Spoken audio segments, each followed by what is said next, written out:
Okay then. This is Mr. Red Fox with the Where Have All the RPGs Gone podcast.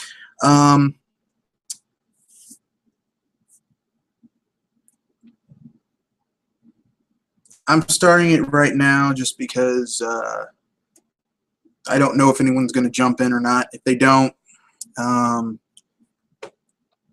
they don't. If they do, I'm going to be happy, but if they don't, I'm not going to be totally, terribly broken up about it. Basically, this is just me talking about a few things that pertain to RPGs. So I'll be talking about, in order to talk about where the RPGs have gone, we'll talk about where they began. And it seems we have a one of our panel members just dropped in. How's it going, Double M? Oh, snap. Okay, he's back. How's it going, Double M? Are you actually live right now? Yes, I am. Oh, wow. Yeah. I was just about to get started. Oh, okay, cool. I was just gonna. This was just gonna be a short cast. We were gonna talk about just about to start actually. Before we got into where the RPGs have gone on consoles, we were where they started, like what the golden age was for RPGs on consoles, and then where what's changed, where they've gone. So this is gonna be a short podcast. Okay. Because I know it's late for you.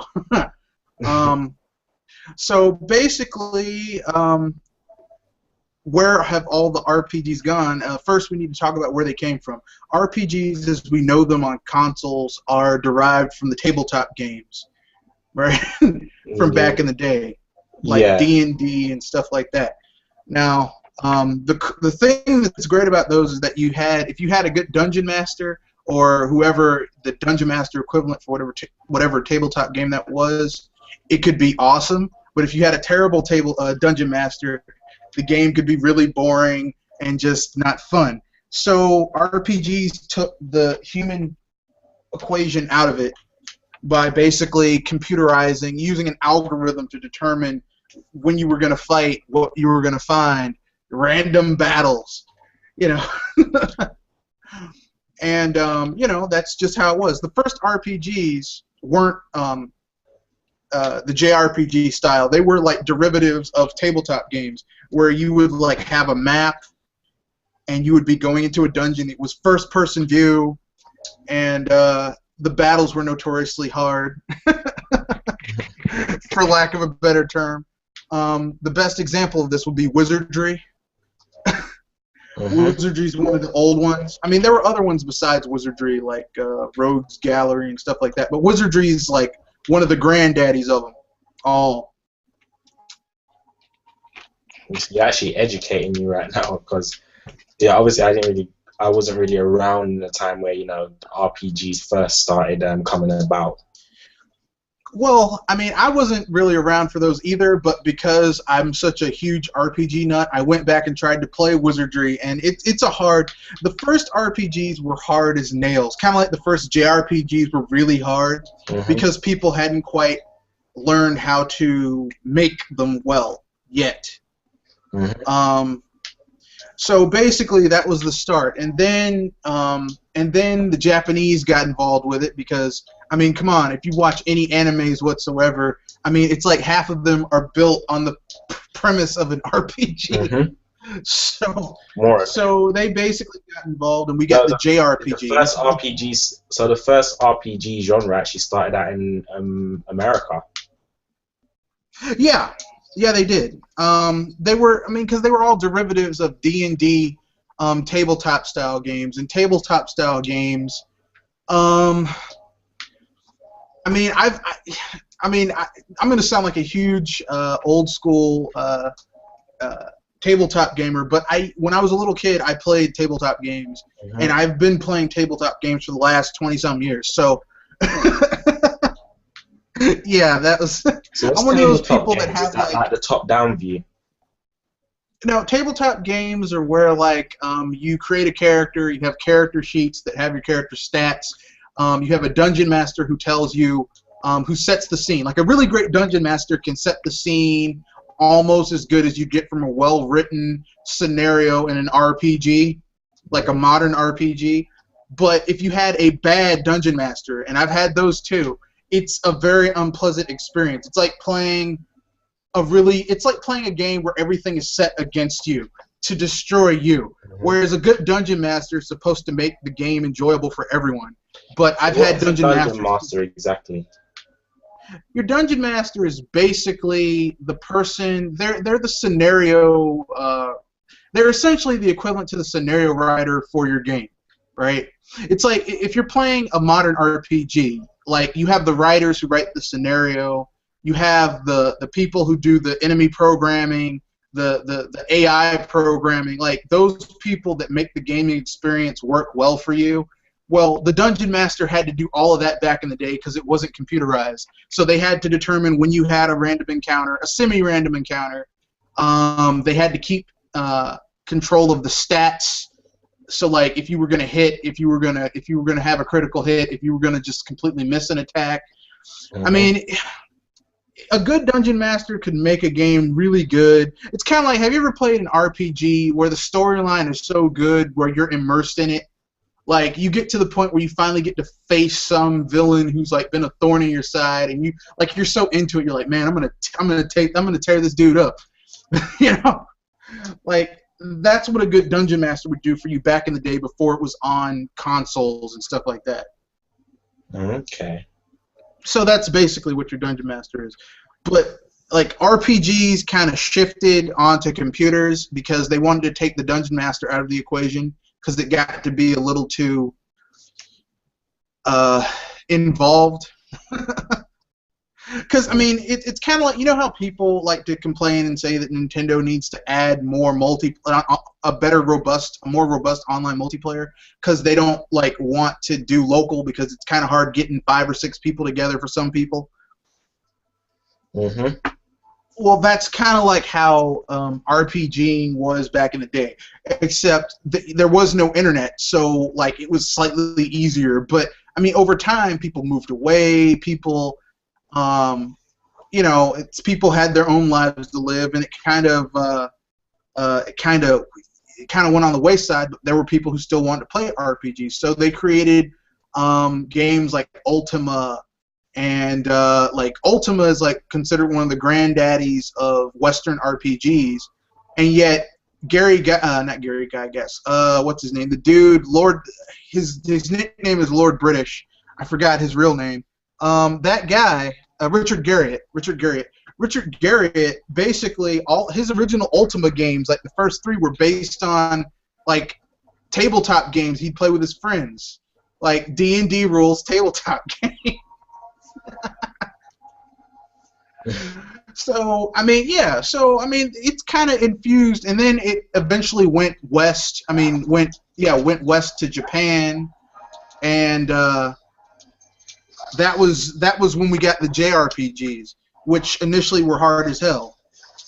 Because if you've ever played, I mean, the first Dragon Warrior was hard as nails. It was unforgiving. The enemies were... It had a level cap of 30. Level cap? So you couldn't get higher than level 30? Nope. And here's the thing. Even if you maxed out your levels and you had the best equipment, you could still die on the final boss if you didn't know what you had equipped, didn't have the right equipment with you. I mean, it's still a very hardcore RPG. But this is like one of the starts of the modern JRPG was Dragon Quest. Oh, okay. And you did not have a party. It was just you. Yeah, because Dragon Quest is a lot older than some would believe, isn't it? Well, Dragon Quest is older than, say, Dragon Quest is slightly older than Final Fantasy, because the thing about Final Fantasy is that Final Fantasy was always was always more mainstream than Dragon Quest.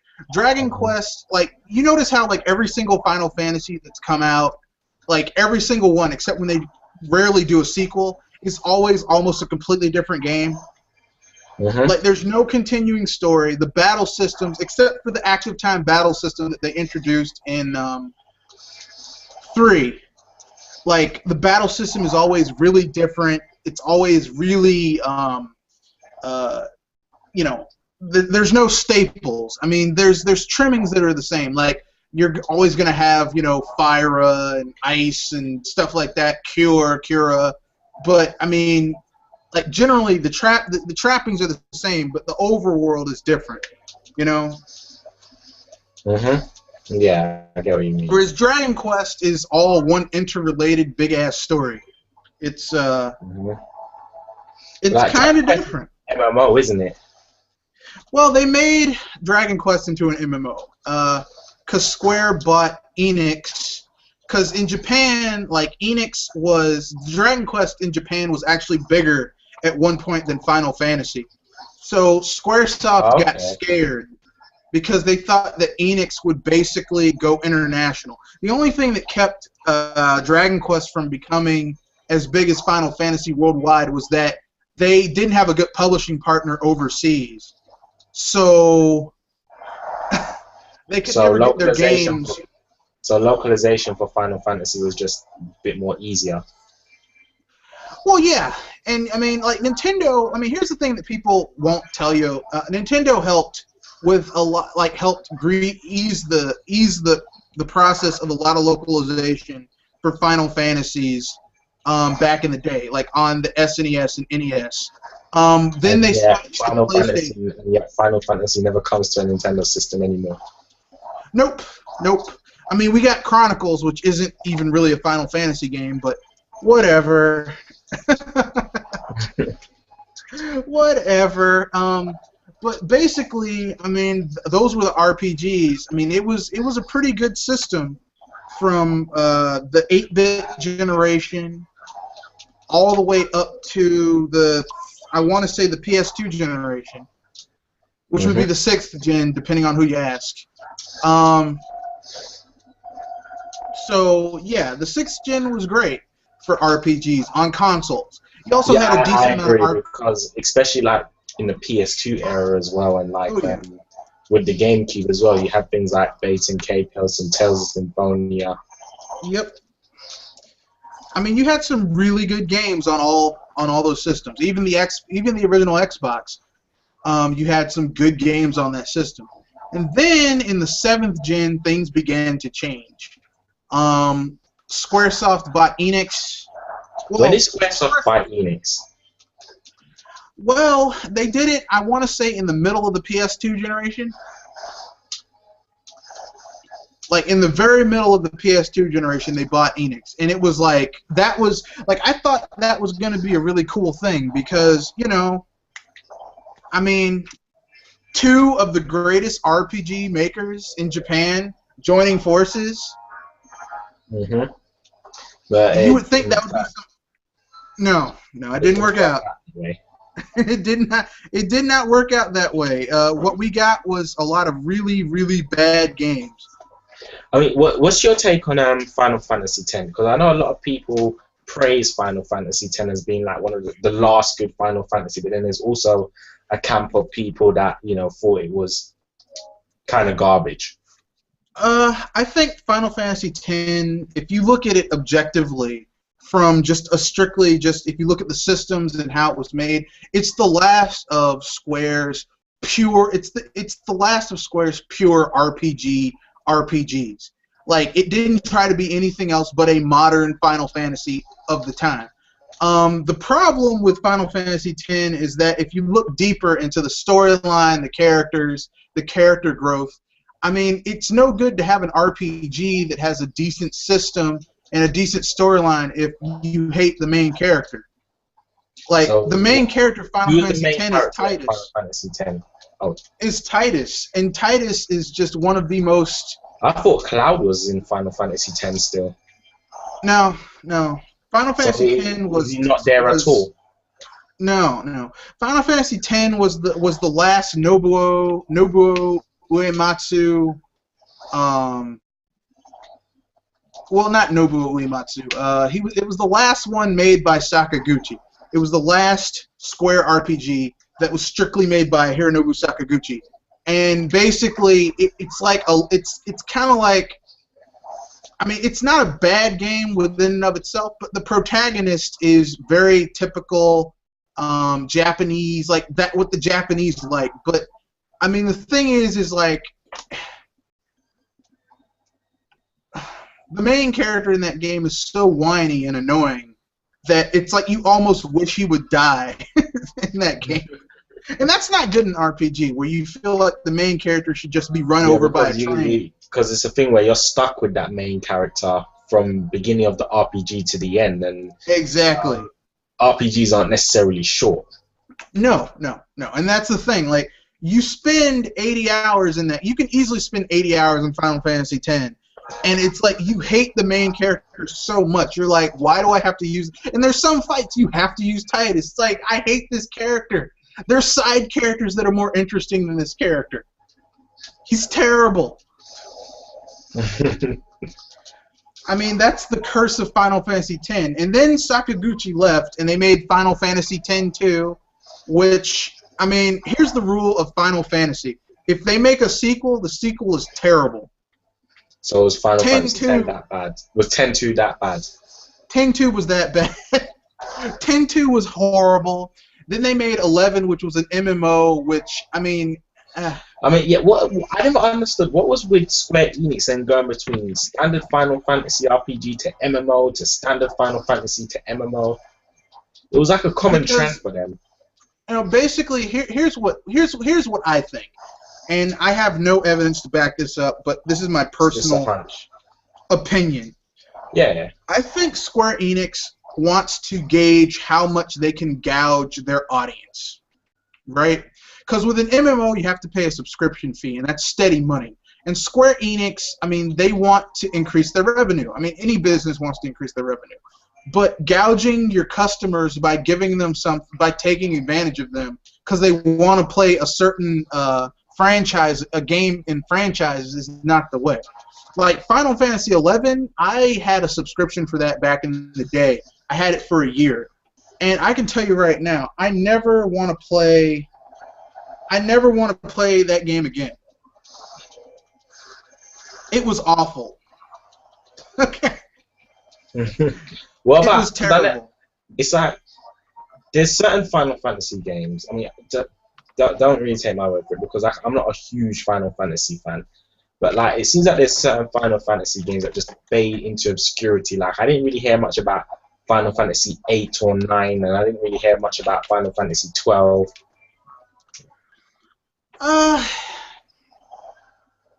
It's not that. Here's the thing. Certain because here's the thing.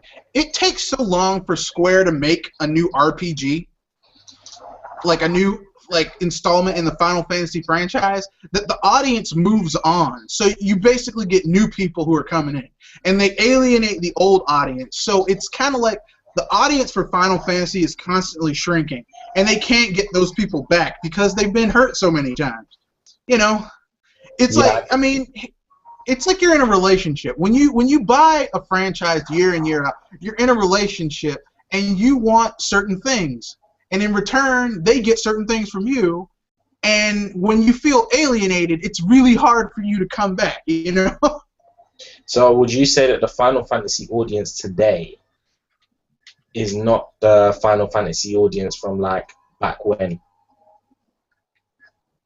Unless you're like a proper purist. No. The people who played Final Fantasy 1 through 3, well, 1 and 2 on the NES, because in America 3 never came out here in America, but I mean they finally released it on mobile or whatever, on Game Boy and Game Boy Advance, DS. People who played those, the NES and SNES Final Fantasies, are different from the ones who played Final Fantasy 7 and 8 and 9, who are different from the ones who played Final Fantasy 10, 11, and 12, or 10 and 12, because a lot of people didn't buy into the MMO thing, who are different from the ones who like 13, although who in the world, I don't know, liked 13. But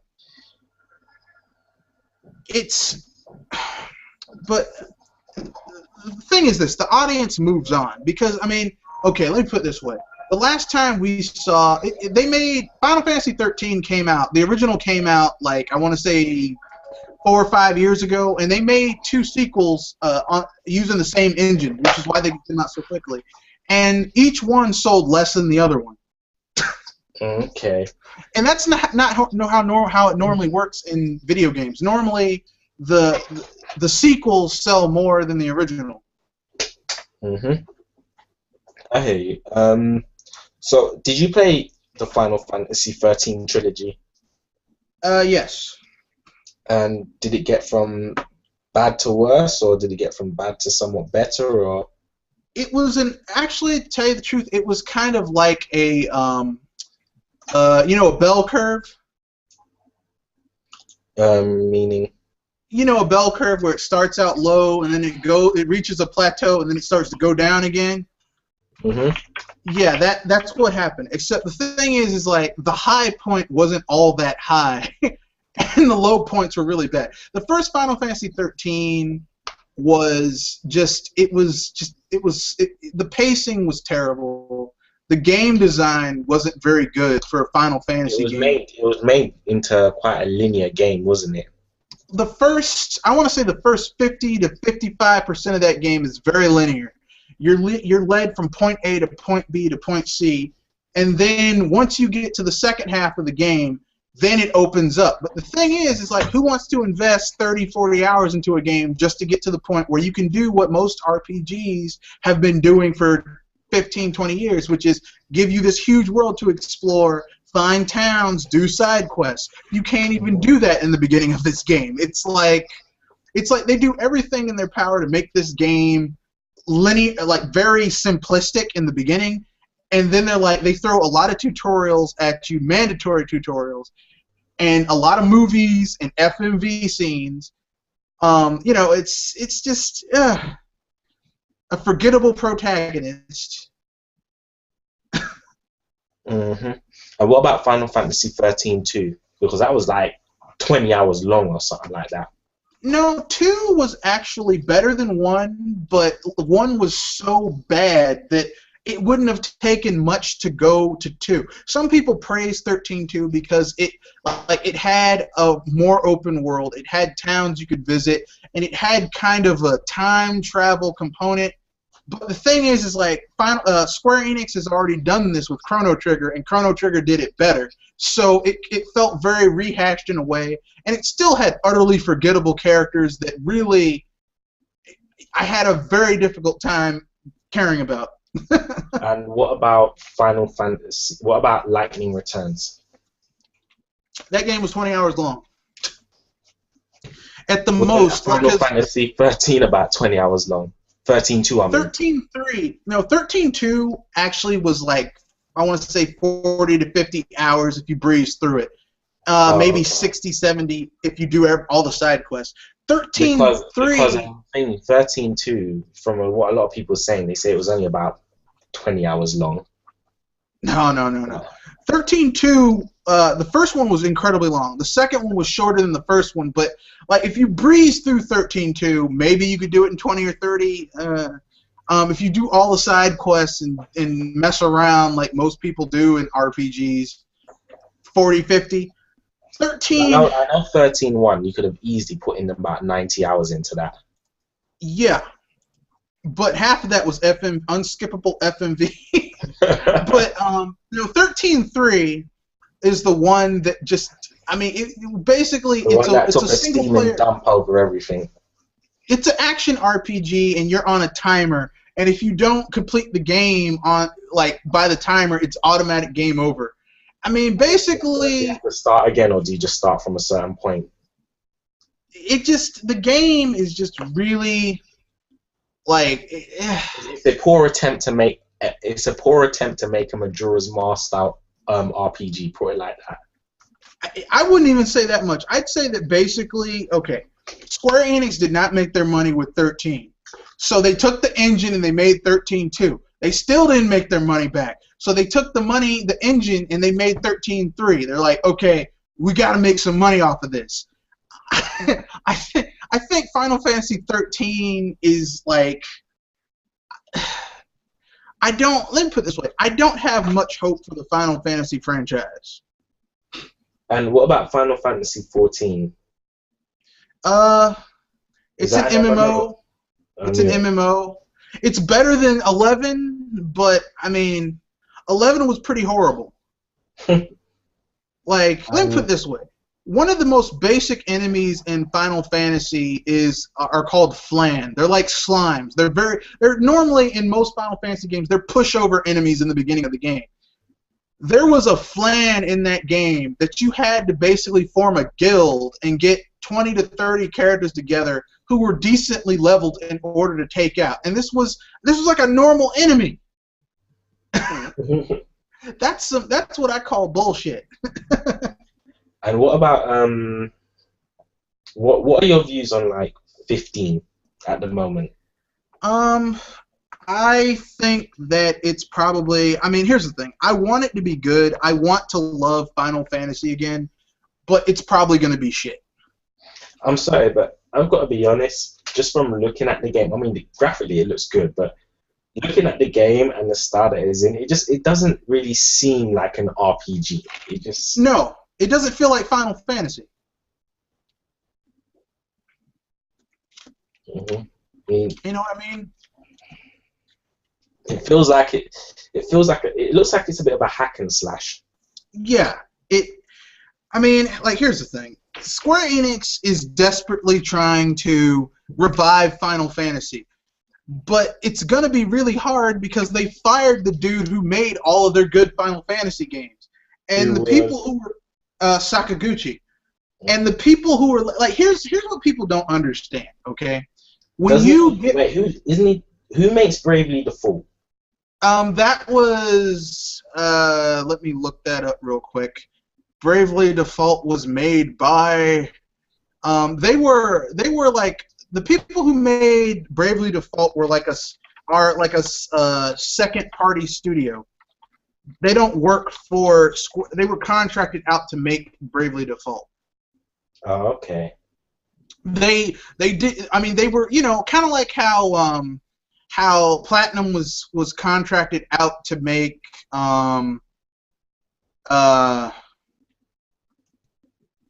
Wonderful 101. Oh, okay. Like, Nintendo didn't make Wonderful 101. They own it, but they didn't make it.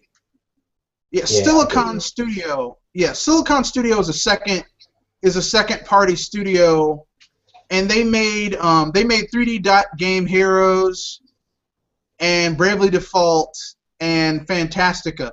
And like, Bravely Default was originally supposed to be like a sequel to Final Fantasy. Yeah, because Bravely Default is still based off the Final Fantasy universe, isn't it? Yeah, like, you look at it and it feels like parts of it feel very very Final Fantasy, like proper old. Yeah, it feels very Final Fantasy.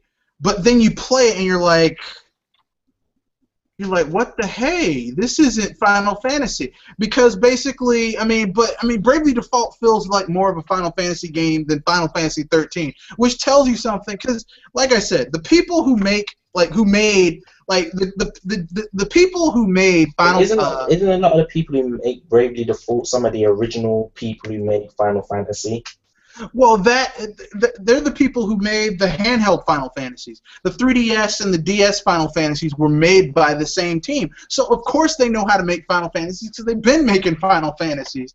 But the thing is like, a lot of their, like, Square Enix, they buy up their competition, so you have nowhere else to go. Like, the people who made Ogre Battle, they bought up. You know, they fired Sakaguchi, and the reason they fired Sakaguchi is because Final Fantasy: The Spirits Within, which he produced, bombed. And I'm like, why are you? I mean, let me put it this way: Mario has one of the most simplistic storylines in all of video gaming, and Nintendo couldn't make that shit work. Why do you think something as convoluted and long and involved as a Final Fantasy story could be done in an hour-and-a-half long movie? I don't. You can't do it. Mhm. Yeah, I get what you mean. I mean, and I swear there's another game that that one of the original Square Enix guys are making on the 3DS. I can't remember what it's called, but it's a new one that they're developing. Yeah, I know what you're talking about. It's called Lost Legacy, and it's not the Final Fantasy guys. It's some of Square's Saga people. Saga was kind of like an offshoot originally of Final Fantasy. It was actually released here in America originally as Final Fantasy II on the NES, but it was like no other Final Fantasy since because it wasn't a Final Fantasy game. It was Saga. The Saga series is vastly different from Final Fantasy. Like, weapons have like endurance, and once you use a weapon so many times it'll break. Yeah, I get you. You don't really level up. Your skills get better with usage. So it's very different from other games. It's good, but it's very different from like Final Fantasy. Okay. But yeah. So I mean basically, in terms of where the RPGs have gone, I'm just gonna say this. Basically, what happened is this: I think that when the PS3 came out, it was too damned expensive to make games for it. So only the studios that had the most money would put RPGs on it. Because you look at some of the RPGs that came to the PS3, and they look like up-resed PS2 games. Apart from Final Fantasy 13. Apart from Final Fantasy 13, I mean, it seems like the one place Square Enix seem to get it down is in the graphics of their games. Yeah, but graphics in RPGs are like, the graphic part of an RPG is the smallest portion. Yeah. Yeah. And a lot of people don't realize that. Like, if I'm playing an RPG and someone says, "Oh, well, the RPG is look at these graphics," I'm like, "Well, how's the story? How's the character growth?" And they're like, "Well, don't pay attention to that. Just." I hate that. When you've got like a 50+ hour experience, the last thing you're like, I'm not saying the graphics won't be important, but it's not necessarily as primary a focus as it would be on, like, say, just a typical 5 to 10 hour shooter campaign. Exactly. Like, graphics are important in a fighter. Graphics are important in a first-person shooter. Even if you're doing like a rail shooter like Star Fox, graphics are important. But when you're talking about an RPG, I mean, basically storyline development, character growth. Like, Bravely Default looks like, I mean, I'm not saying it looks like garbage, but it looks like it looks like a DS game that was up-resed. Okay? But it's still a really good game. Yeah, I completely get where you're coming from. I mean, go on. I mean, and that's the thing, that a lot of these studios, like Namco Bandai, has been trying to keep up with their games by basically making them cheaper to produce by cutting back on certain things. Like I don't know if you've ever played a Tales game, but like Tales games used to have these massive overworlds to explore, and then as time has gone on, they've made smaller and smaller gaming worlds. The only ones I've really played from the Tales series Symphonia? so far, Symphonia and Abyss. Yeah, like you'll notice, Tales of Symphonia and Abyss had these massive worlds to explore. Yeah, but I've played especially Tales of Symphonia. Tales of Symphonia is huge. Huge gaming world to explore. Two of them. Two massive gaming worlds to explore. And yet despite the fact that one has a considerable more life than the other. Yeah, and still all this stuff to find, and yet you play. I mean, PS3 Tales of whatever the new one is, Tales of whatever. They Tales of made a Xillia. sequel to. Yeah, Tales of Xillia and its sequel. It's like this little. I mean, they tell you that the world's huge, but you're going from little tiny ass map to little tiny ass map. Going to the same areas to find something new that they spawn there. I mean, it's very. It's like you can tell they're cutting corners in order to save money. And I'm not. I mean, I'm not knocking it because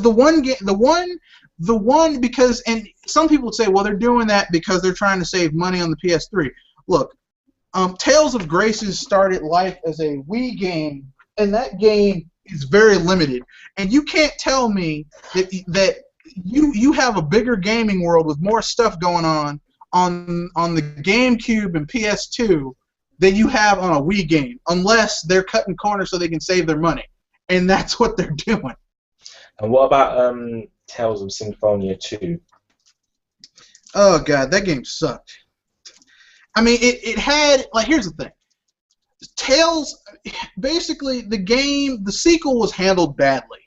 And for some reason, like, RPGs tend to have, like, the only people that I've ever seen who can make... I tried to play a bit of Tales of Symphonia 2, and I found it quite hard to get into. Whereas Tales of Symphonia, I kind of picked off right off the bat and couldn't stop playing.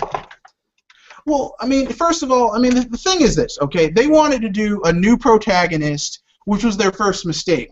Because, I mean, people would have liked the Tales of Symphonia 2 if they just kept up with Lloyd. Yeah. That would have been cool. Right? And if you had a save from the original one, because the Wii was also a GameCube, you would just play as Lloyd. Just like, hey, I got my same character, just move all that stuff over, I'm Lloyd now.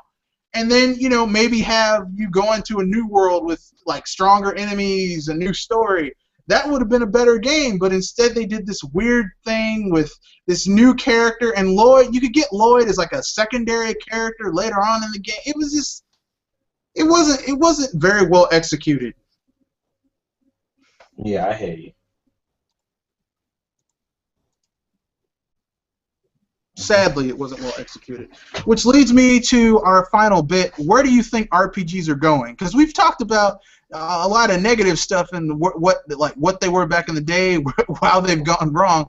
But how do you think RPGs can come back?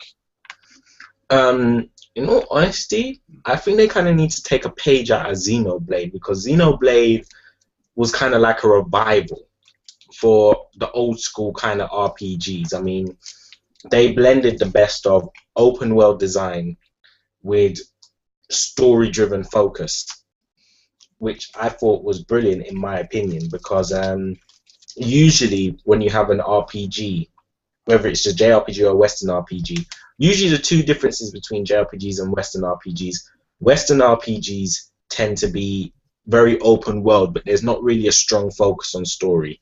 And JRPGs tend to have its own independent battle system. They're less open. They're more linear, but the focus on story is what drives you to keep going in the game. Xenoblade seemed to hit smack bang in the middle without any compromises.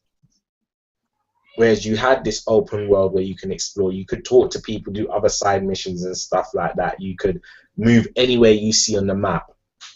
But at the same time, there was still such a strong focus of story that you was able to stay engaged within the game and keep focused. Yep. And I think a lot of I think JRPGs need to kind of take a page. More JRPGs in this day and age kind of needs to take a page out of that book. And I think partly as well with the whole issue with JRPGs. Because JRPGs is kind of like a culture in itself, and you got different communities for different types of RPGs. So, this obviously makes them quite niche. And I think we're in a gaming era where niche just, for a lot of developers, niche just doesn't seem to cut it anymore, which I think is stupid, because niche titles tend to have guaranteed fan bases. You know, you can always guarantee that people are going to, as long as you don't do anything to screw over the fan base. I mean, you probably can get away with one or two mistakes, but as long as you don't continue to keep screwing over the fan base like companies such as Square Enix do, you're always guaranteed an audience of people who are going to play those games regardless. Like you are guaranteed an audience of people who would literally go out and buy the system just to play that game. And I think, you know, in this day and age, for a lot of developers, niche just doesn't cut it anymore. You know, you have to try and sell to 5 million people to make profit, as opposed to potentially selling to maybe 800,000 to 1 million people and making profit. So I think that's an issue there in terms of where the RPGs have gone. But I think it's just all about, I think they just need to go back to basics, like what Xenoblade done. Xenoblade kind of just went back to basics. And I think that's where a lot of companies that make RPGs, they need to go back to basics, and they need to kind of take a page from the handheld RPGs, because the handheld RPGs are still going strong. I mean, even RPGs on the Vita are doing very well in Japan. Yep. But I mean, because in all honesty, people say the Vita's dead, and in the West, it more or less is, but in Japan, that thing's alive and kicking. Well, because they have niche games that sell very well in Japan. They have the RPGs. They have the weird kind of ichi games that Japanese players really like. And PS3 is still doing pretty decent in Japan because it's getting a lot of JRPG support, even quite late in its life cycle. So I think that's just what it comes down to, and I think a lot of it is also localization as well, because a lot of RPGs still tend to come out in Japan, but they don't really come out in the West. And in all honesty, from, you know, a lot of people complain about this, but I can kind of see it from the developer's perspective. It's just like, you know, these companies don't necessarily have the marketing budget that Activision have. They don't have the marketing budget that, you know, Ubisoft have. So, you know, when they try and put their games out there, they're going to be faded into it out in the West. They're going to be faded into obscurity by games like Call of Duty and by games like Ubisoft. Even though these JRPGs are most likely 10 times better than whatever Activision and Ubisoft bring out, you know, it's just Activision and Ubisoft will go out and spend millions just to market the game and put billboards out on the roadside. So I think there's a lot of contributing factors, you know, on both the consumer side and the developers side, as to why JRPGs have kind of like faded into the background over here in the West, because they're still going quite strong in Japan, but it's just here in the West where, you know, we don't seem to see them as much as we did during the 6th generation. Nope. Not unless you own a handheld. Exactly. Because the DS and the PSP were RPG heaven in the 7th generation. Some of my favorite RPGs came out on the DS, and late in its life too. And you know, right now the 3DS is an RPG heaven at the moment. Yep. I mean, you've got Heroes of Mana, you've got Kingdom Hearts, you've got what's it called, Bravely Default. You've got a couple new ones in development. You know, you've got a good selection. And then even on the Wii U, you've got X, which is coming out next year. In terms of the 8th gen home console, that's about it overall. Yeah, but you'd think there'd be more RPGs on the Wii U, because I mean it's cheaper to develop for. First of all. And like it's almost made for RPGs, like inventory management, crafting. Not to mention the audience of people who would support RPGs is there on a Nintendo platform, because most Nintendo fans are big RPG fans as well. we're waiting on it. We're sitting there like, man, I really want an RPG, Hmm. and they Well, just won't give it to us. I think X will, well, hopefully X will become a determining factor as to, X will become a determining factor as to, whether or not RPGs are viable on the Wii U. Well, I think it will sell very well because a lot of Wii U owners and a lot of people who are holding off on buying a Wii are like, man, I want that X. I want So that X. They want that X. Yes, we all want that X. We all want that Xenoblade Chronicles X. Yeah, and I mean, and here's the thing, Monolith Soft is made up a lot of the people that made those awesome RPGs that, as fans of back in the day, the golden age of RPGs on consoles, like a lot of those people went to Monolith Soft and Mistwalker Studios and what's that other one? Shoot, Intelligent Systems. Mm-hmm. So really, like, Nintendo bought all the talented people to make RPGs. They now work in Japan. A lot of people from Square Enix are now at Intelligent Systems as well, aren't they? Yeah. Well, yeah, and they also stole. Sega's sole really good RPG house, Camelot. The ones who made Golden Sun. They made Golden Sun on the SNES, on the NES. Golden Sun on the Game Boy Advance, but before they were with Nintendo, they made Shining Force. Mm-hmm. And they just stole. They were like, "Hey, you guys make good RPGs. We're stealing you from Sega." Yamauchi's like, I made him an offer they couldn't refuse. Yeah, a Yakuza katana right to the neck. Yeah. But I haven't really heard much from Camelot in recently, like. Well, I mean, it'll be nice to hear that they're making another Golden Sun. They made Golden Sun Dark Dawn or Dark Sun or something like that. And that was for the DS, wasn't it? That game was for the 3DS. They made a Golden Sun for the 3DS. For the 3DS, yeah. When did that come out? I never heard about that one. Or maybe it was for the DS. Maybe it was like one of the last games for the DS. Let me find it on. What's it called? Golden Sun, Dark Dawn. Here, let me go look that up. I'm sure Dark Dawn came on the DS. Yeah, it was for the DS. Okay. Well, I know it was near the end of the life. It was in 2010.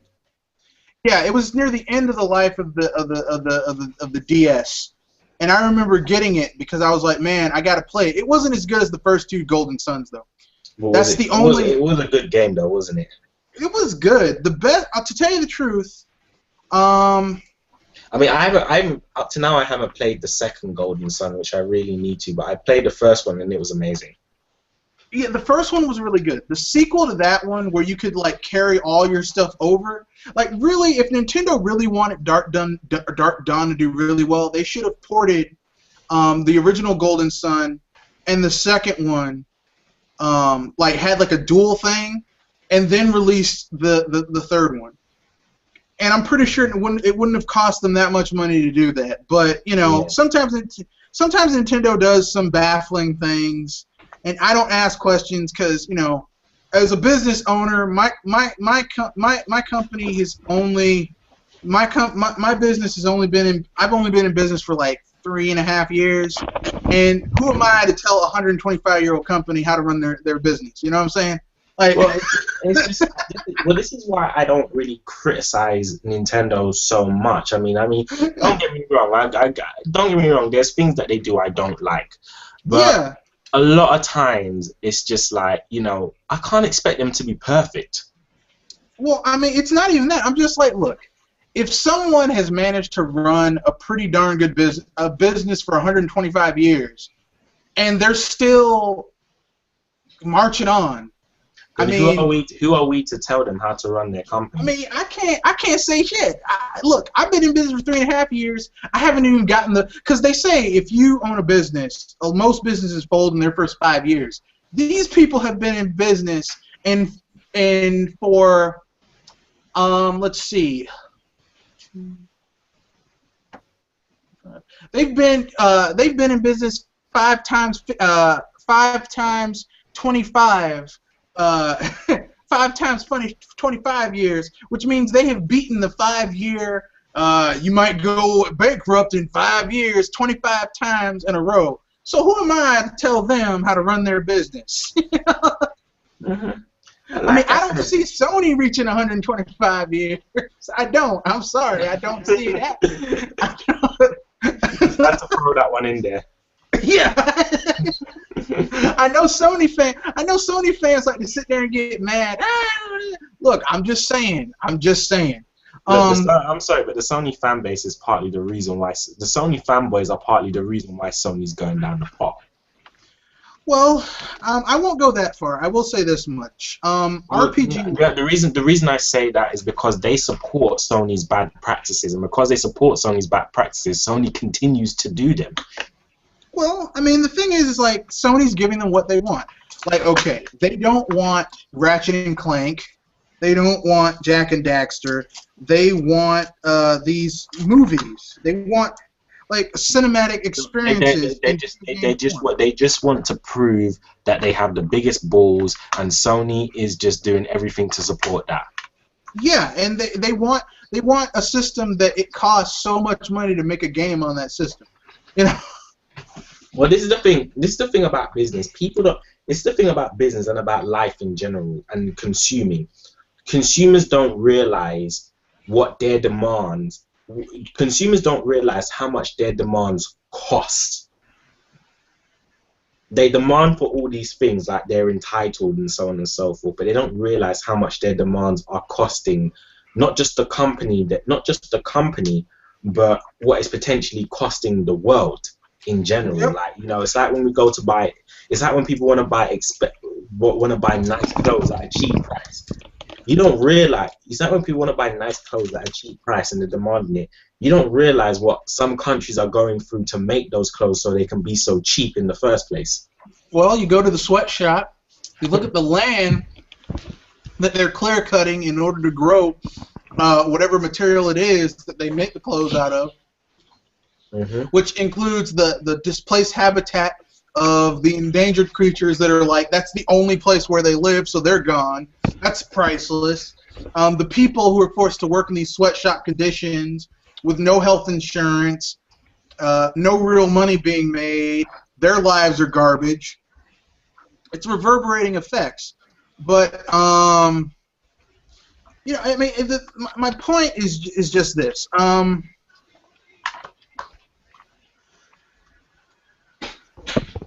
People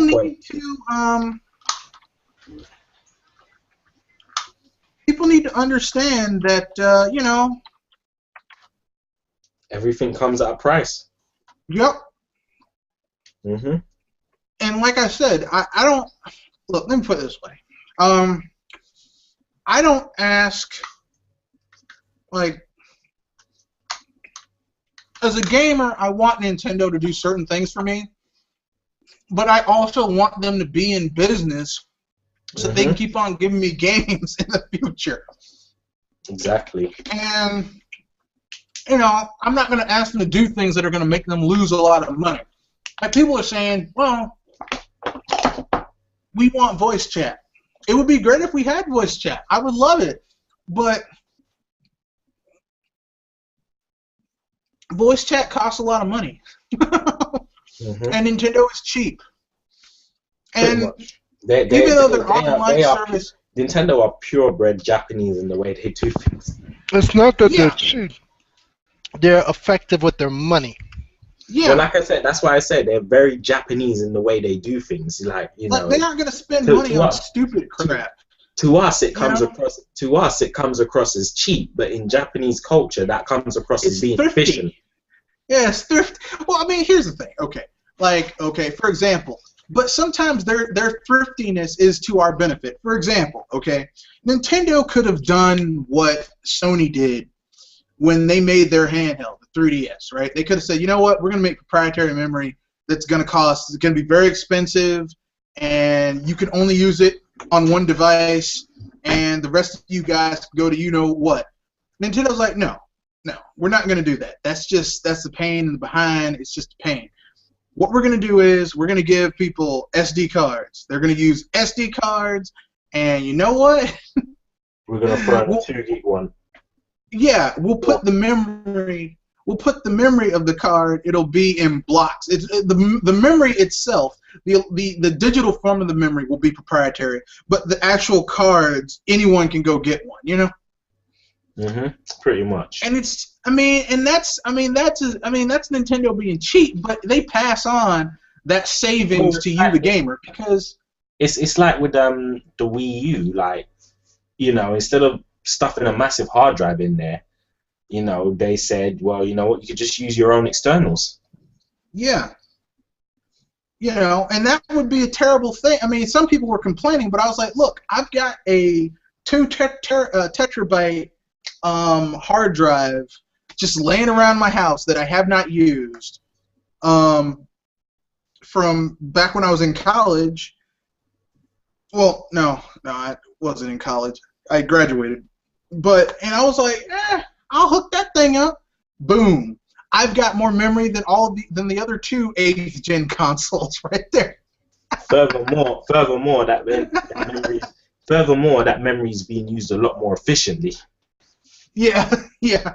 Well, I mean, look, 50 gigabyte. I mean, my friend got a $250 Xbox One. He traded in his Xbox 360 for an Xbox One, and I was like, dude,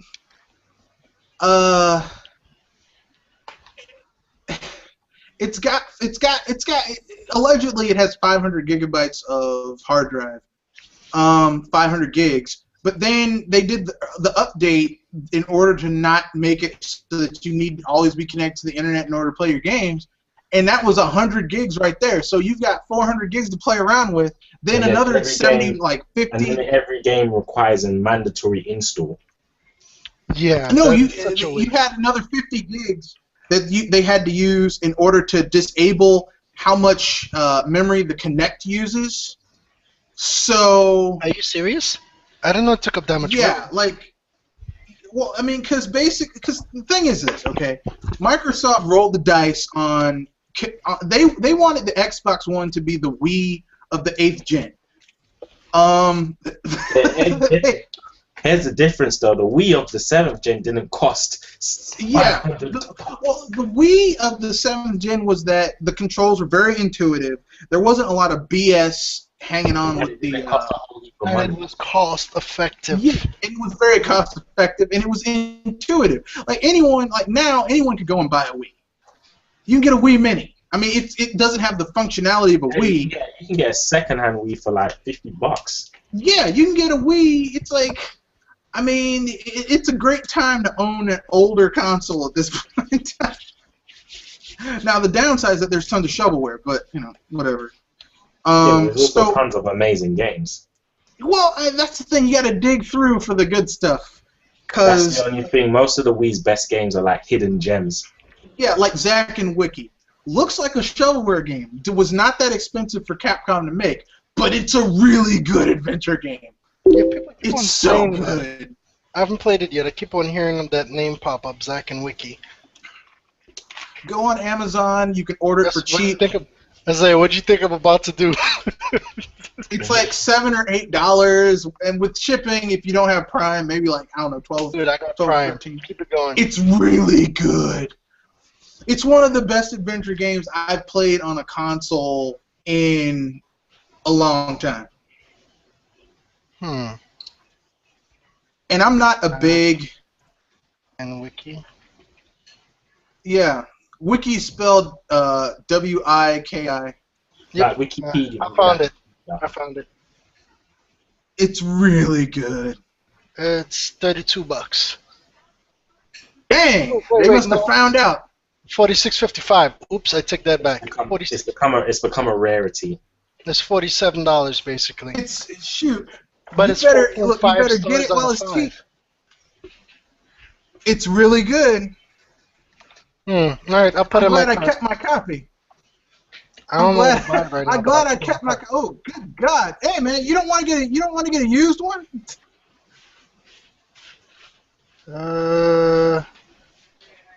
I don't usually buy used anything unless that's my only option. To be honest with you.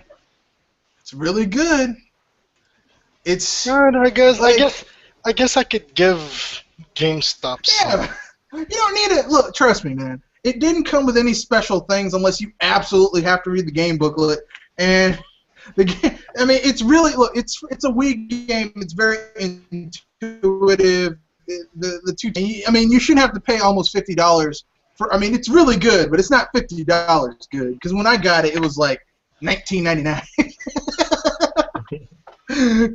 But for a game, well, no, it wasn't $19.99, but like it was like $49.99. But But still, you for a should game know to keep that value, But you should know a lot of Nintendo games, even if it's not made by Nintendo, tend to go up in value. it's good though. I mean, it's really good. It's a really good Mm. game. We'll But see. anyway, so yeah, But yeah, I think that the RPGs could get. I think that RPGs could get better. I think that if they, I mean, exactly what Double M 06 said.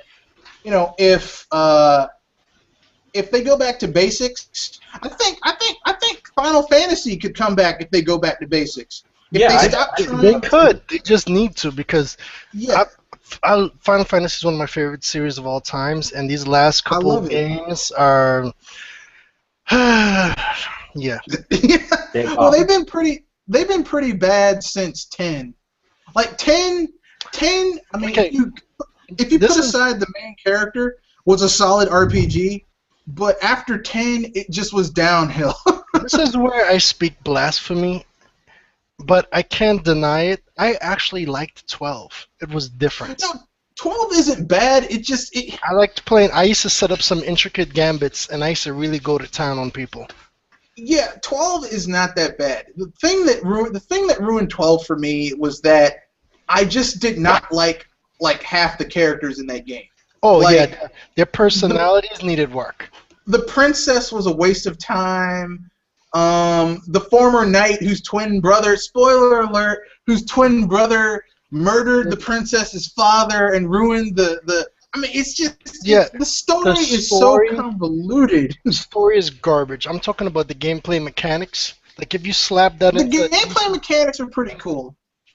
it's different. I liked it. It was different. Yeah, the gambit system. I think nowadays Final Fantasy they're trying to focus too much on production values and not enough on the game. Yeah, Exactly, and that's my thing. Like, for one of the best things about an RPG is a story that pulls you along. You want to exactly. be engaged. It's basic. An invested in RPG is basically the video game equivalent to a really good book or a really good manga. Exactly. Yeah. It pulls you in. Every character is important. You get to, yeah.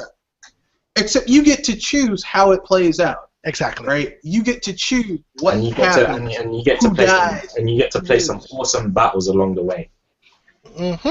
That is correct, and that's why I basically, when it comes to my favorite RPGs, like I like Final Fantasy VI. That's like my favorite Final Fantasy, but my favorite SquareSoft RPG of all time, though, Chrono Trigger.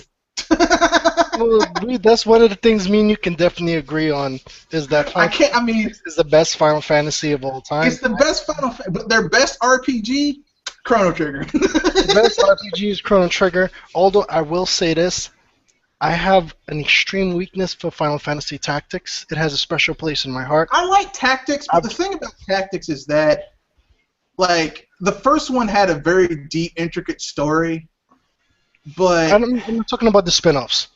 even the spin-offs are really fun. They're okay. I played them on, I think, the Game Boy Advance. Yeah. Game Boy Advance. So would you recommend I go on that Wii Shop channel and buy Chrono Triggers?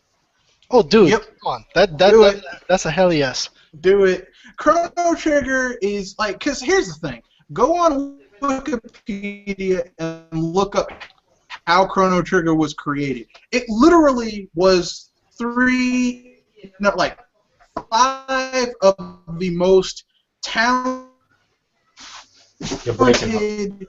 people coming together to create like the Blues Brothers, and they're driving around getting all these musicians and junk. That's basically how Chrono Trigger was made. It was like people who were at the top of their game coming together to create perhaps one of the most epic RPGs ever made. And Square Enix hasn't topped it.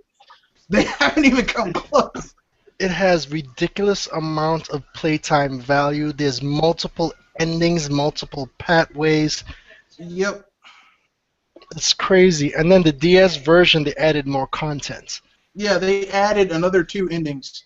And then there's a side game. It's a little tacky, but that little monster game is interesting because you could get stuff. You could get stuff that's not. No, there's items you could get. You know that, right? Like, there's certain items. I played it. Here's the thing. It's an add-on, dude. I know it sucks. I'm just saying. Yeah, it's pretty cool. The thing is like in Chrono Trigger, I'm not a huge fan of Chrono, but which is weird. I know everyone loves Chrono. Chrono's not my favorite character in Chrono Trigger. My favorite character. I like Frog. You know what? I can't even argue with you on that because I was almost insulted when you said you didn't like Chrono, and I was like, say something. But no, Chrono almost has no personality. Chrono, yeah, in that regards, well, you're supposed to Chrono is like you. He's like Link in Legend of Zelda. Yeah, so I mean, he has almost no. But Frog is so. Frog is full of personality. His story is interesting. I like Megas too, actually.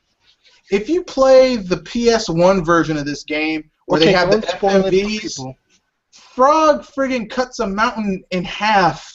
That is when he awakens the mass mutant. Is there a PlayStation port of the game? Yes, there is. There's the PS1 port. You can get it on PSN if you own a PlayStation. Or I recommend the DS version because there's more content. Yeah, the DS version has more content. Like Chrono Trigger is so good of a game. Are the FMVs in the DS one? Yes.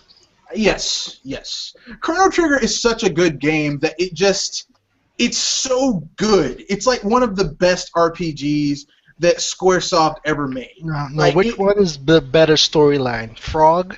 What's his name? Magus? Yeah. If you think about his storyline. Don't spoil it. Magus' storyline is tragic, but like here's the thing. Okay, stop. You're already spoiling it. We'll talk about that offline. I'm just saying his storyline is tragic. I'm not telling you how it's tragic or why it's tragic. I'm just saying it's tragic. Frog accepts his destiny in spite of all the things that's on him. Like you find out that okay, this isn't a spoiler. You find out in the past that there's this legendary hero who saved all of Guardia, right? Like this badass legendary hero. But the legendary hero isn't who everyone thinks he is. Yep. The real legendary hero is just his challenges make him even more badass. But I'm not going to go into that. Basically, Chrono Trigger is one of the best games Squaresoft ever made, and you need to go play it. Everyone needs to play this. If you love action RPGs, you have to play this game. Period. Yeah. Just go and play it. And if you don't like RPGs, just play it at your own pace. But it's really, really good. And all of the side characters are cool. Like Luca is cool. Isla is cool. I didn't like Marl. Marl got on my nerves a little bit because she was like the forced love interest. Let's see, who else was cool? Robo was cool. Yep. He's a robot. That's his handle. He's a robot. I was gonna ask, you know, Chrono Triggers, you know, 3DS. Is it region locked for DS games as well? I don't know. I'm gonna have to. So. I have to Google that. Sure. Because if it's not, I can give you it. Because I have multiple copies of that. I love that really game so much. It's really good. Chrono Trigger is so good of an RPG that literally it's one of those RPG. It's kind of like Earthbound or Super Mario RPG, or it's just one of those hours and hours and hours and hours. Yeah, Super Mario RPG, Earthbound, Chrono Trigger. Those are like the holy trinity of old school 16-bit RPGs. that are just like you can't touch it. Can't touch it. Yeah, you can't touch it. Can't touch it. Like not even Square Enix can top what they did in that 16-bit generation. Yeah, I know everyone's like, well, I like Final Fantasy 16. What? They're a shell of their former selves. See, the problem is a lot of these gamers, a lot of them, their first Final Fantasy game was Final Fantasy 7. 3DS is region free to DS games. There you go. You can get it on 3. Well, the thing is that a lot of people's first RPG was 7, and like no knock on 7. It's an RPG. I couldn't get into 7. I tried to. I couldn't get into. The thing is that I don't like I only like 2 characters in 7, and that's it. And plus, and I know some people are gonna say, "Oh, you're spoiling it." No, I'm not. Everyone knows this by now. Okay, 7 has certain characters that are built for certain archetypes. Okay, like Cloud is your DPS dude. He has the potential to be the most powerful physical attack character in the game, right? Tifa is your fast character because she's a brawler. She gets in there. It's all about speed. Sid, sorry, not Sid. Barrett. Barrett is your tank, right? He has the highest HP in the beginning of the game, and if you keep on building him up that way, he becomes like a tank. You put him up in front, he absorbs damage like no one's business. Kate Sith is your magic character, is a magic character. Yuna is a speed / kind of sort of status effect magic character. Vincent's kind of like a useless character. He's cool, but he's kind of useless. His morphs, like the trouble you have to get him to learn his morphs is just it's a pain in the behind. But he uses a gun, which I guess is kind of cool. Sid is your Dragoon, but he's not very good at it. True. He's kind of lame in that regard. It's like, geez, I thought you'd be cooler, but yeah, not really. And then there's overpowered Eris. him the other one, that's why. Eris was supposed to be your white mage. She her boost attacks were built around healing people. She was built to be your healer. And if you played her that way, like I did, and then had her die, you had to spend 20 hours on top of all the other stuff you had to do in order to build up another character to be your healer. And that was just too much. I was like, you know what? To hell with this game. That was the first time I played a game where I actually out loud said, "Mother."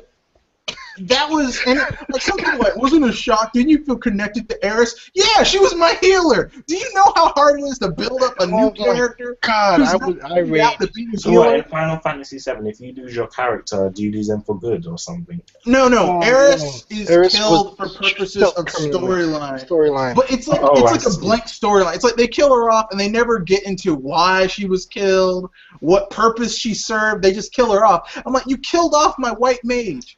Why would you do that? Why would you do that? Why? Yeah, because your like in any RPG game, your healer is like your most important character because exactly. Especially because like in Tales of the Abyss, that character was obviously like. Fortunately, your healer in Tales of the Abyss was the second character you got in the game. Yeah, Jade. Not Jade. I can't remember what her name is. Yeah, I remember. Tales of the Abyss was a decent RPG. But Luke Von Faber, the main character, like I just wanted to throttle him in that game. I was like, can I kill this guy? In the first half of the game, you just wanted to slap that guy in the face. He's a crybaby, and he's so whiny and annoying. I hate moody main characters. I just want to reach in the screen and slap them. What made him annoying was not even just his arrogance and his moodiness. What made him even more so whining. What made him even more so annoying is the fact that. You know, the woman who loved him, he couldn't even see it. Yeah, he was whining. Got on my nerves. Yeah, he was so caught up in his own inner melodrama. Now, once you find out...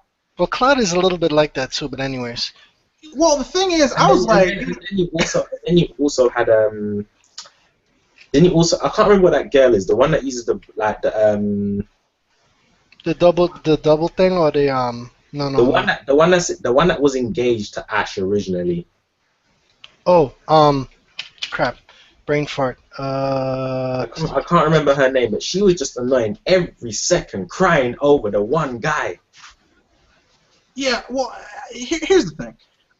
Tails, my favorite Tails protagonist was Lloyd from Symphonia. Tales of Lloyd was Symphonia. Like, I all of those loved him on the characters were really GameCube. cool. Oh my god. Lloyd was cool. Regal Bryant was cool. Yes. Regal Bryant, I mean, look, that dude, he just used kicks and blows. He never used his awesome kung fu. And when he finally used his hands, he could just he was basically like a Dragon Ball Z character. Yeah, he's like using Kamehameha waves and breaking down walls. I'm like, damn, Regal, you're pretty badass. It's like, why don't you use your hands in the battle system? He made a vow. He made a vow. He made a vow. Never to use his hands again. Even Shina Fujibayashi, the ninja chick who could summon, she was cool. Colette was kind of annoying, but she was meant to be kind of. Colette came in handy. Her healing abilities were mad. Yeah. You know, she couldn't attack an enemy for shit, but like her even Kratos, Lloyd's 10,000-year-old father. Hey, don't spoil. Well, at this point, if you haven't played the game came out over a decade ago. If you haven't played it yet, too bad. We're gonna spoil it for you. Okay. No, Kratos is his dad. Okay. What always got to me is that how the hell did this woman go out with this man who was like over 9,000 years older than her? Well, he doesn't look that way, so. He doesn't look that. So here's the thing. Okay. There's a point in the game where you have to go and you can get one of your lost characters to join up with you. Like, depending on what you do, you can get Zelos or some other dude or some chick or Kratos. And I chose Lloyd's dad because, I mean, what the hey? It's got that Luke Skywalker, Darth Vader thing going on.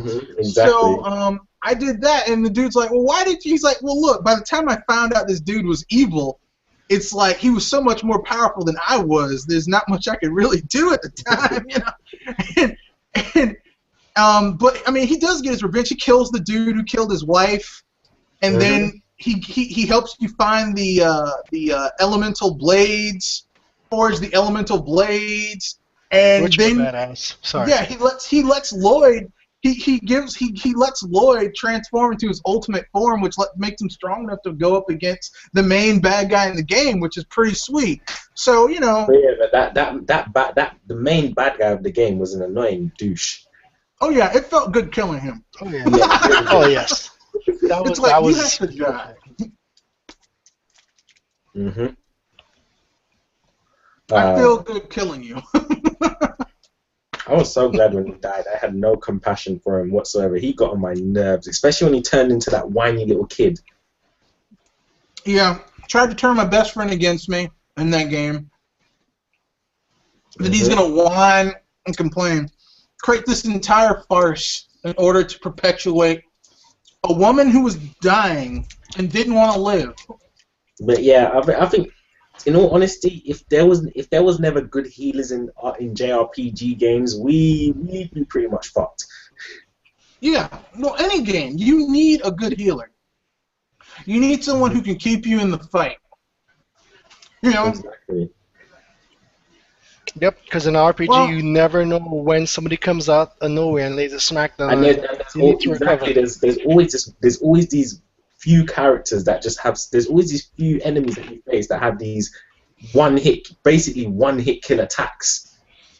Yep. Or they do the next worst thing and silence your healers or magic users. It's like the one person who can damage this SOB. They muted my healers. You SOB.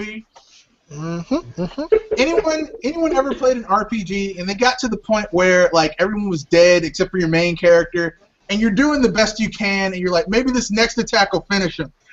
Okay, maybe this next one will finish him. Oh God, I've had a couple of times. You know what? It's more like the case of, you know, I'm using this main character in the hopes that, you know, I know he's gonna die, but before he dies, I'm hoping I can at least revive 2 characters in the process. Exactly. I've had that happen to me too, but my favorite is when everyone's dead, I'm out of heals and revives, and I'm fighting as hard as I can. I'm dodging stuff, I'm doing the best I can, and I finally get that finishing blow in, and I'm like, oh my god, I beat him! I beat him! Yeah, I know that one. No, you know That's what? like the sweetest feeling in an In RPG. terms of talking about JRPGs though, like this is gonna stray off a bit about from your typical JRPGs, but it's like, you know, when you're playing Pokemon and you go to the Pokemon League and you face the champion who's always like, even though his Pokemon levels aren't that much higher than yours, he has Pokemon that are just so OP, and it's just like, you know, You're you like, always have this one Pokemon in your team who is literally just a sacrifice Pokemon. You're there, it's there to just take the beating while you revive the rest of your Pokemon. I never did that. So I never, like, cause see, here's the thing you need to understand about it reminds me. Did you get a demo code? Sorry. No, I'm going to get Puzzle League next week when it comes out, and then I'll get my demo code then with Puzzle League on the Wii U. Wait, you confuse me. What are you talking about now? For you can get a demo code for Alpha and Omega. You either get it sent to you, or you can get like what's it called? You can get Puzzle League or Pokemon Puzzle League on the Wii U, like off of the eShop, okay, like the Virtual Console. No, I get or you could get it off of what was it? Pokemon Card Battle for the Game Boy. You get a demo code that way. Okay, cool, this is 2 for 2, where I haven't gotten a demo code for Jack, and I'm mad, but not really. You'll get it in time, dude. I just got my first demo code actually that was sent to me directly and not given to me by somebody else. But anyways. Well, here's the thing. I'm so at this point, like, I'm gonna be. Like, I know, like, okay, I got Fantasy Life, which is an RPG. I gotta get that one. I haven't picked it up. Sorry. Fantasy Life, I have not touched. Or Tomodachi Life. It's on the 3DS or Pokemon X since I got Fantasy Life. I just been playing Fantasy Life. It's that addictive. Well, you're an RPG fan like me, so RPGs tend to trump everything else. Yeah. I'm sorry, you lot aren't RPG fans. You lot are just like straight swallowers. Addicts. I'm an RPG addict. No, you see, Double, you like RPGs. So you like RPGs and you play. Myself and Red, we are RPG fans. Big difference. No, I love RPGs. RPGs are like... because that's our favorite genre, period. RPGs, you can sink so much time and energy into an RPG. Don't get me wrong, I love RPGs. Don't get me wrong, I love RPGs. It's just that, you know, I'm very selective. Yeah. Well, yeah, like, we don't buy every RPG. No, you can. No, the thing is that you can sink. Like, okay. I'm not saying. But like, no, I'll give you an example. I'm probably more selective than you lot in that sense, if you get what I mean. No, we're selective too because look, I was mad when they came out with Final Fantasy 13. No, but I'll give you an example of what I mean. Okay. Earthbound came out. The thing is, if an RPG doesn't get me gripped within the first couple of hours, then I just kind of just don't play it. I feel you. That's how it goes. You feel. I know how you feel, but I'll give an example. Okay, Earthbound came out on the VC, and I have the original cart, and I've downloaded it multiple times, and then it finally came out on the VC. I was like, I gotta get it. I have spent maybe my original Earthbound cart was like $75. And then I spent $10 on the Virtual Console getting it when it came out on the Wii U. And Nintendo just shadow dropped Earthbound. They're like, oh, and by the way, Earthbound, bitches. And I got it again and played through it. And that game is still really... Like, Earthbound, I swear to God, the people who made that game were just smoking weed the entire time. Because people on air don't make games like that. I mean, there's a boss in the game that's made out of barf. It does seem like a very, very weird game. There's a boss in the game made out of barf that you have to use. Don't spoil it because I just picked up Earthbound for the first time on the Virtual Console. I still haven't played past the first 10 minutes. So stop. Okay, fine then. Thank you. But you know, in all fairness, I'm a swallower for RPGs as well. In all fairness, so you know, because I love all types of RPGs. I mean, Yeah. it's not even just the anime style RPGs. I absolutely loved Mario and Luigi Partners in Time. I loved the Paper Mario series. I love Paper Mario too, especially Thousand Year Door. Thousand Year Door. I never played that. I'm sorry, but Thousand Year Old Door completely shits on the first Paper Mario. On the first Paper Mario. Thousand Year Door is basically like, it's an intelligent system RPG. Intelligent systems. That's all you had to say. You convinced me. Well, look, the people who made Chrono Trigger, who made Chrono Trigger and all the good Final Fantasies, they broke off into two groups when they left Square Enix. A lot of them went to Monolith Soft, and a lot of them went to Intelligent Systems. Boom, right there. That says it all. That's all you need to know. But like, I mean, I played Paper Mario 2 first because very, very, very few copies came out over here in Europe. It's only when it came on the Virtual Console on the Wii where I got to get into it. And as much, don't get me wrong, I love the first Paper Mario, but it's good, but it's limited. Paper Mario 2 completely takes a steaming dump. Yep. Paper Mario 1. It's a bigger game. It has more characters. The writing is the characters are so top notch. Like, you remember characters like they've the got dude so from much the more, Coliseum, so much more personality. Rockhawk, and the dude who cheats in the fights. And how Bowser keeps on showing up because that's what Bowser does. He just pops up. Hey, how's it going? I'm Bowser. Sorry. But yeah, Paper Mario was absolute awesome.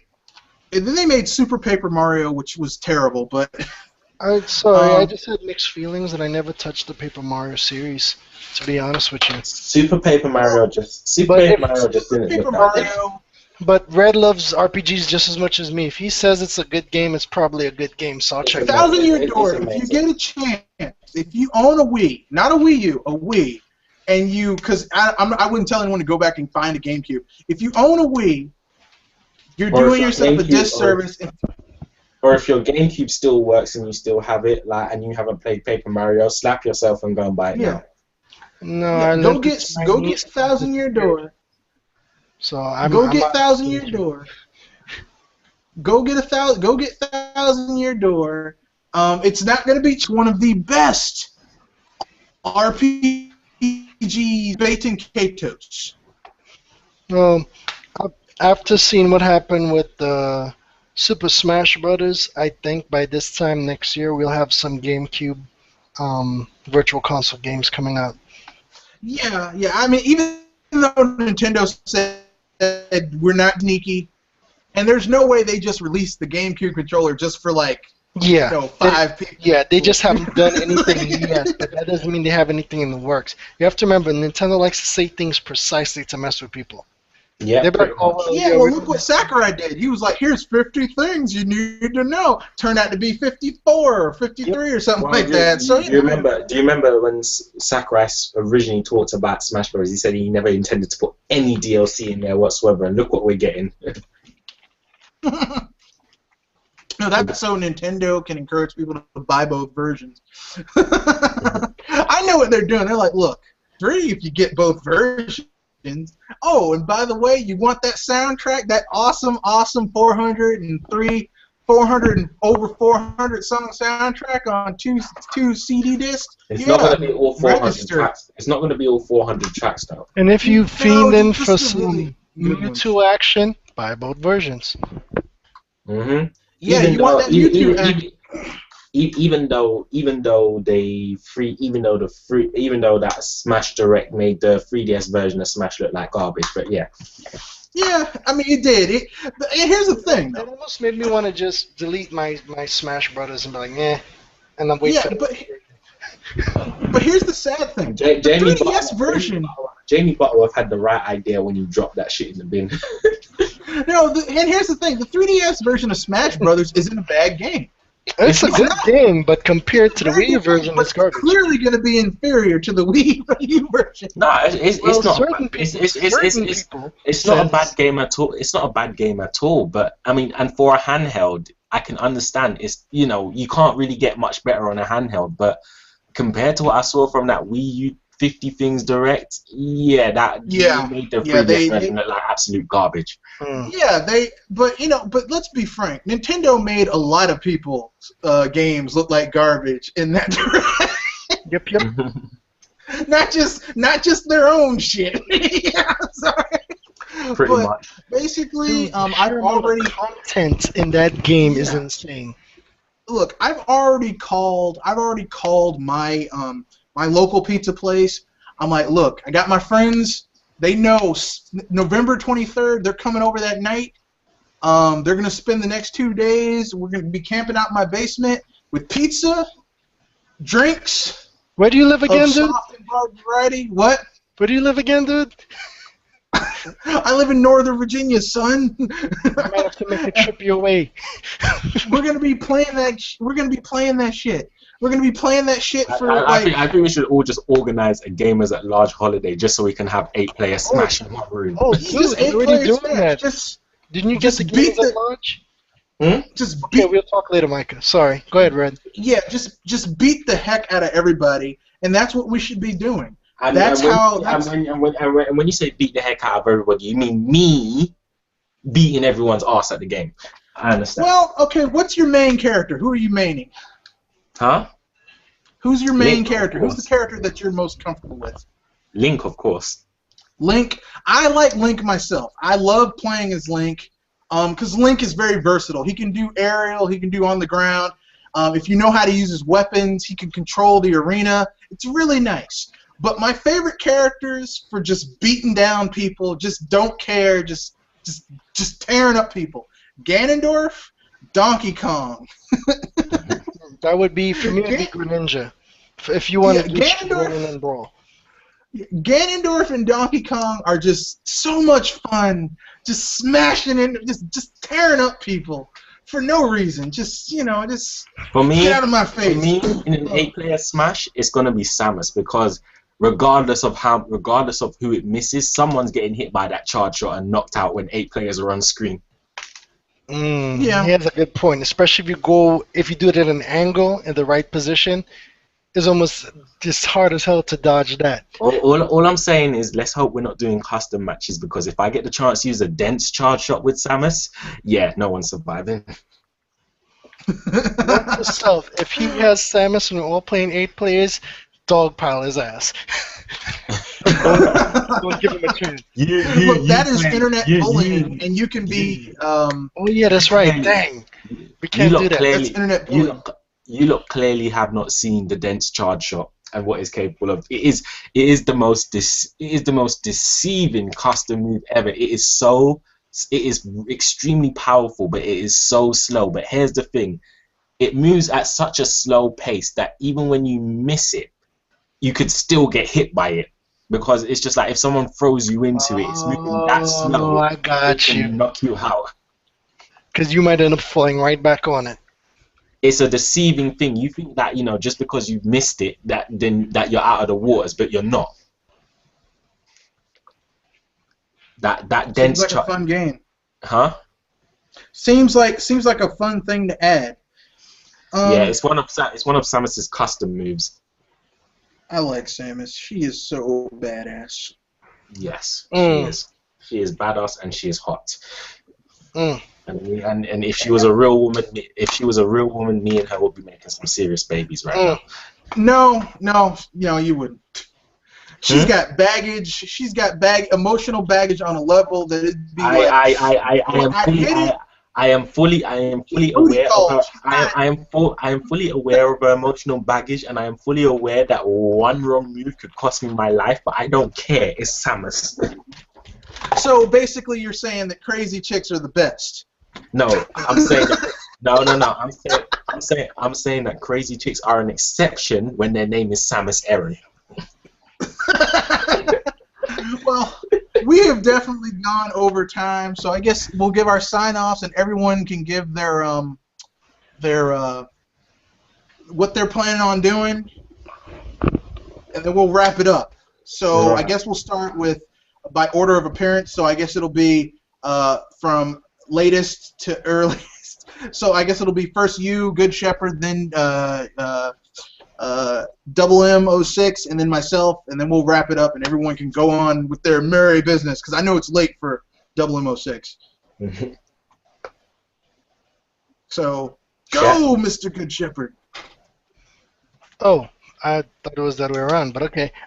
Hey guys, sorry I was late. You know, real life stuff happens.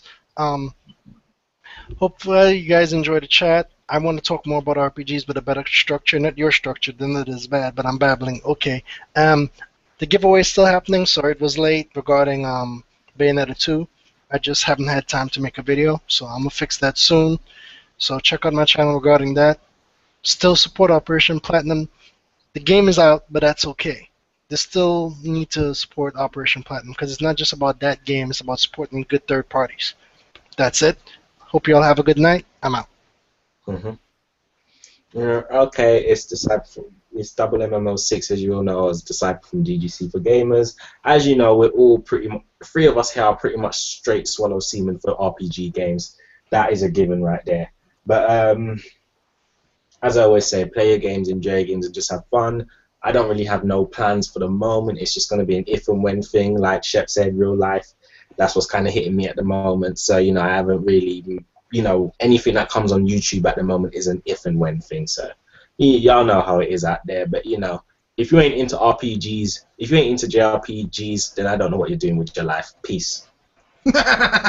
Nice. Okay. Yeah. First of all, no, I am not a semen swallower for RPGs. I like them. I don't like them like that. I wouldn't take it that far. So. It was a very dramatic figure of speech.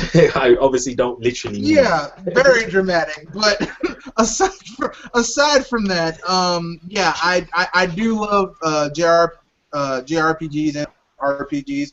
This was wanted, so next time we do another one, it'll be a little bit more regimented. But aside from that, what's coming up? Well, tomorrow I'm doing a live Q&A with questions that everyone submitted to me, and I will do that tomorrow at 8 Eastern Standard Time. So if you have any more questions, use the discussion feed. It'll be at the bottom of this video. If not, you can do the Q&A app on the live Q&A tomorrow at 8 Eastern Standard Time. With that, I bid you guys adieu and good night. Good night.